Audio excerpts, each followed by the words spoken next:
छत्तीसगढ़ प्रदेश में दिव्यांग सर्वे सूची वर्ष 2011 के अनुसार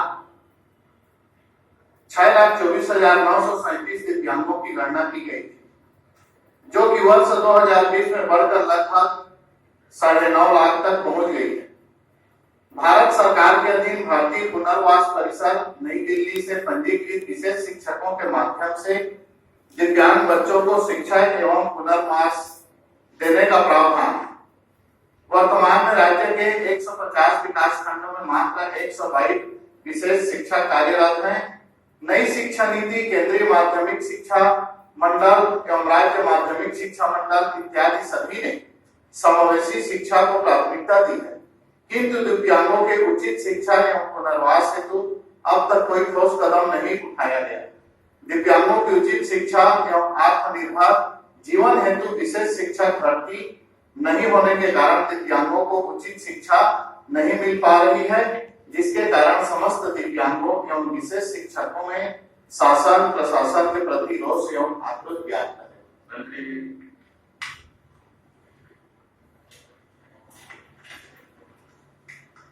माननीय उपाध्यक्ष महोदय, यह कहना सही नहीं है कि छत्तीसगढ़ राज्य में दिव्यांग सर्वे सूची वर्ष 2011 के अनुसार 6,24,937 दिव्यांगजनों की गणना की गई थी। अभी तो यह आंकड़ा जनगणना 2011 के अनुसार है।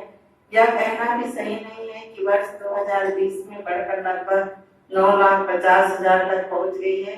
दिव्यांगजनों का सर्वेक्षण प्रक्रियाधीन है। सर्वेक्षण पूर्ण होने के उपरांत ही वास्तविक आंकड़े प्राप्त होंगे।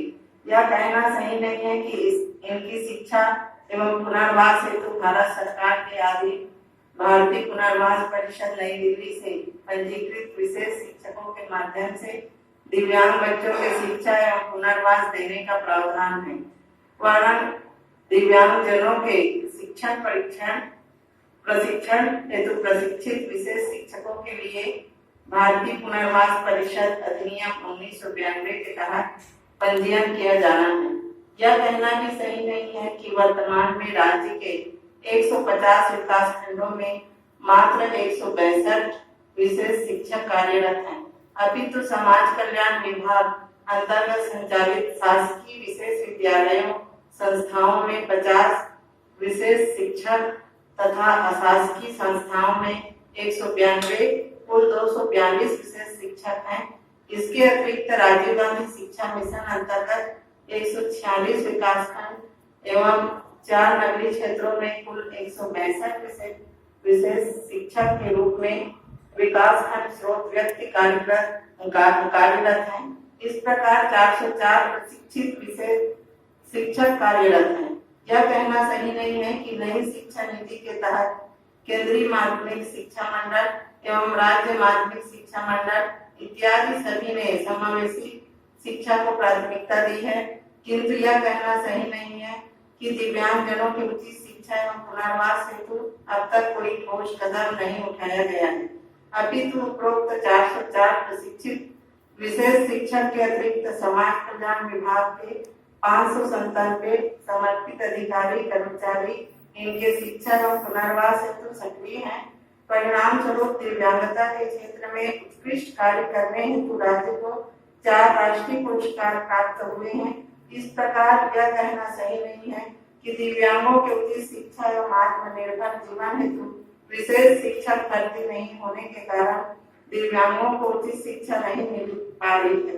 राज्य शासन द्वारा दिव्यांगजनों के शिक्षण प्रशिक्षण की समूची व्यवस्था, समग्र पुनर्वास एवं विशेष शिक्षकों की उपलब्धता सुनिश्चित करने के फलस्वरूप शासन प्रशासन के प्रति कोई रोष एवं आक्रोश व्याप्त नहीं है।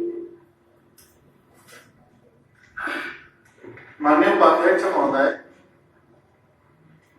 माननीय मंत्री जी ने बताया कि दिव्यांग सर्वे सूची 2011 की सर्वे नहीं है, लेकिन जनगणना 2011 की के सर्वे में ये आंकड़ा है कि 6,24,937 दिव्यांगजन हैं। 4 राष्ट्रीय पुरस्कार प्राप्त किए हैं करके भी बताए हैं। चलिए, उसके लिए धन्यवाद।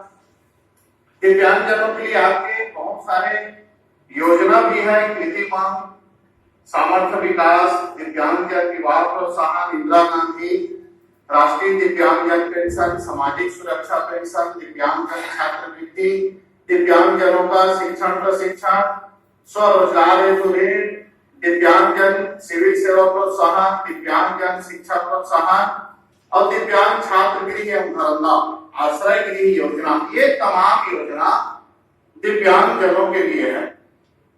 मैं आपके माध्यम से माननीय मंत्री जी से जानना चाहता हूं, समावेशी शिक्षा के इन दिव्यांगजनों का काउंसलिंग हो सके, किस ढंग से और किस क्षेत्र में इनकी ये है, उनको मार्गदर्शन मिल सके, इनके लिए आपकी क्या व्यवस्था है स्कूल में?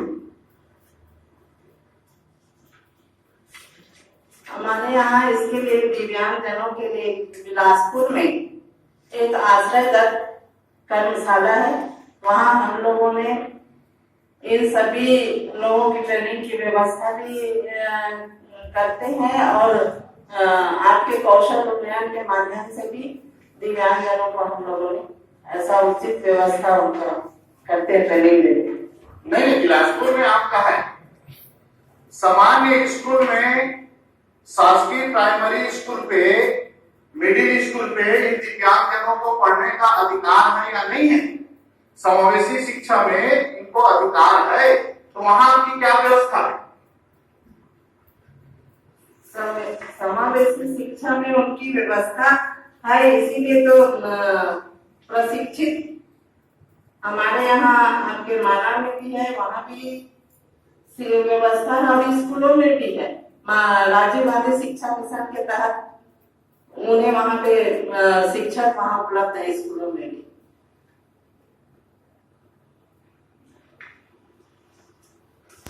ये दिव्यांगजन आपने किस प्रकार का माना है, किस प्रकार के हैं? और 404 प्रशिक्षित विशेष शिक्षक कार्यरत है पूरे प्रदेश में, केवल 404।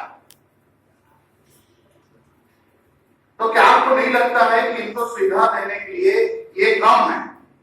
और इसके कारण वास्तव में जो समाज और परिवार से भी बहुत उपेक्षित है दिव्यांगजन, उनको सही शिक्षा नहीं मिलने के कारण, सही प्रोत्साहन नहीं मिलने के कारण या सरकार की योजना का सही लाभ नहीं मिलने के कारण ये समाज से एक अलग अंग के रूप में है। मैं आपसे निवेदन करना चाहता हूं, ये विशेष शिक्षक जो है, जिनको आपने कभी मोबाइल प्रशिक्षक के रूप में नाम दिया है, जो बीएड मान्यता प्राप्त संस्था से किए हैं, क्या इनको संकुल स्तर शिक्षा विभाग ने भी संकुल को बढ़ा दिया है? ये पहले 2300 संकुल था पूरे प्रदेश में, अब 5540 5540 जो है संकुल हो गया है। प्रत्येक संकुल पे एक एक विशेष शिक्षक की नियुक्ति करेंगे क्या? अभी से ये शिक्षक भर्ती की शासन की ओर से प्रक्रिया चल रहा है और जैसे ही वित्तीय व्यवस्था के अनुसार आदेश मिलने के बाद भर्ती प्रक्रिया भी जारी होगी। ये व्यवसाय के लिए जिनको ऋण मिलना है, आपने बहुत आंकड़ा दिया है कि इनके सहयोग के लिए तमाम जो लाभ मिला है सरकार की तरफ से, सभी योजना जो 11 योजना गिनाए हैं उनमें से है।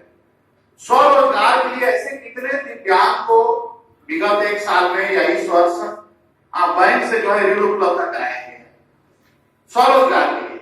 और अगर नहीं कराया गया है तो क्या भविष्य में सुनिश्चित करेंगे कि प्रदेश के दिव्यांगजन अगर स्वरोजगार करना चाहते हैं, जिसमें उनकी रुचि है या जो प्रशिक्षण प्राप्त किए हैं, अगर वो स्वरोजगार करना चाहते हैं तो उनको आत्मनिर्भर बनाने की तरफ से आपके विभाग की तरफ से बैंक में पहल करके उनको जो है ऋण उपलब्ध कराया जाएगा।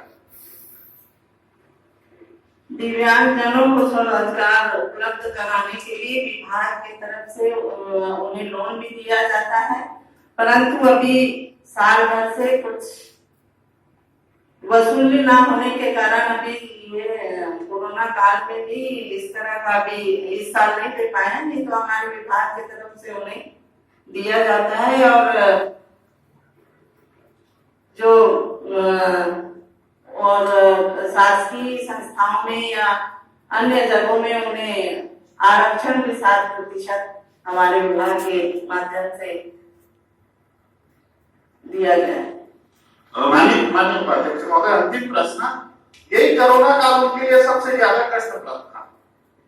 दिव्यांग जनों के लिए यही कोरोना काल सबसे ज्यादा माननीय मंत्री जी कष्टप्रद था। एक तो बाकी बच्चे लोग मोबाइल पे पढ़ लिए या थोड़ा बहुत ऑनलाइन शिक्षा प्राप्त कर लिए, अनेक योजना शिक्षा विभाग से संचालित हुआ, लेकिन इन लोगों के लिए आपके विभाग से कोई भी जो है योजना तैयार नहीं किया गया। और आपको विभाग जो लोन देता है, छोटा मोटा लोन देता है, केवल कहने के लिए है कि दिव्यांग जन इसमें व्यवसाय कर लेंगे, आत्मनिर्भर बन जाएंगे। मैं आपसे निवेदन करना चाहता हूं कि कम से कम इनका व्यवसाय व्यवस्थित हो जाए, प्रारंभिक स्तर पर व्यवसाय प्रारंभ कर ले। आपके विभाग के अलावा बैंक से भी इनको ऋण उपलब्ध कराने के लिए आप कोई नियम बनाएंगे या कोई नीति का निर्धारण करेंगे या सुनिश्चित करेंगे, मैं ये बता दें। अभी आप शिक्षक की बात की है, ऑनलाइन माध्यम से हम लोगों ने भी वहाँ शिक्षक लोगों के माध्यम से शिक्षा दिया गया है दिव्यांग लोगों को। और जो अभी स्वरोजगार के लिए जो विभाग लोन नहीं देते वो तो कोरोना काल का भी बताइए, और भारत शासन सरकार से भी राशि उपलब्ध नहीं होने के कारण भी हम लोगों ने नहीं दे पाया। परंतु आप जो कह रहे हैं वो राज्य का ही नहीं, केंद्र का भी, दोनों का ऐसा समावेश रहता है। हम अपने तरफ से प्रयास करेंगे कि इस तरह के बैंक से इन्हें ऐसा लोन मिले जिससे वो अपना कार्य अच्छा से कर सके। अब नियम 267 के